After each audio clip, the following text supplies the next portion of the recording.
সকালে পড়া থাকে, আবার বিকেলে পড়া থাকে, এদিকে 10টা থেকে 4টে অবধি স্কুল থাকে, তাহলে আমি পড়বো কখন? এখান থেকে তোমাদের টাইমটা পার করে নিতে হবে।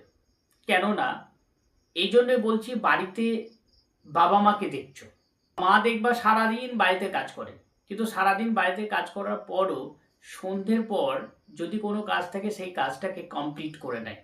কেন না, পরের দিন সেই কাজটা পড়ে থাকবে।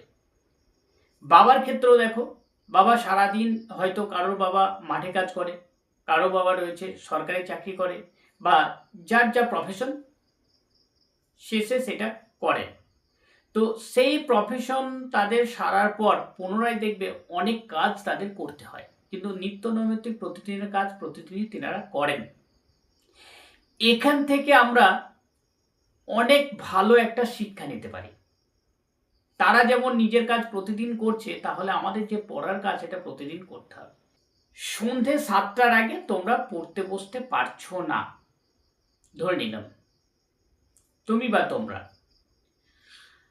7টার সময় পড়তে বসলে, 9:30 অবধি পড়লে, 9:30 অবধি 9:30টার সময় উঠলে, খাবার খেলে 10:30, 1 ঘন্টা টাইম আমি এখানে দিলাম।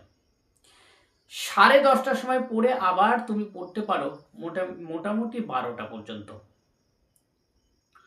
তাহলে 7টা থেকে 9:30 এইখানে হয়ে গেল 2.5 ঘন্টা, আর 10:30 থেকে 12টা এইখানে হয়ে গেল 1.5 ঘন্টা।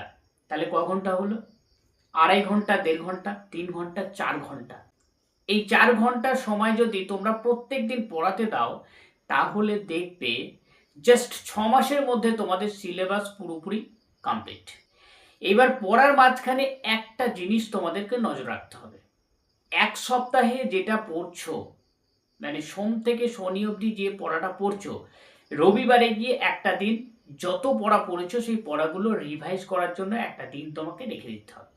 ওই দিনটা রিভাইজ করার জন্য 1 সপ্তাহে যা পড়েছো সেটাকে আবার পুনরায় সপ্তাহে একদিন এসে রিভাইজ করে নাও। তাহলে দেখবে তোমাদের যে সাবজেক্টই থাক তোমাদের কাছে, যত কঠিন সাবজেক্টই থাক, এই পড়তে পড়তে তোমাদের কাছে সবটাই সহজ হয়ে যাবে।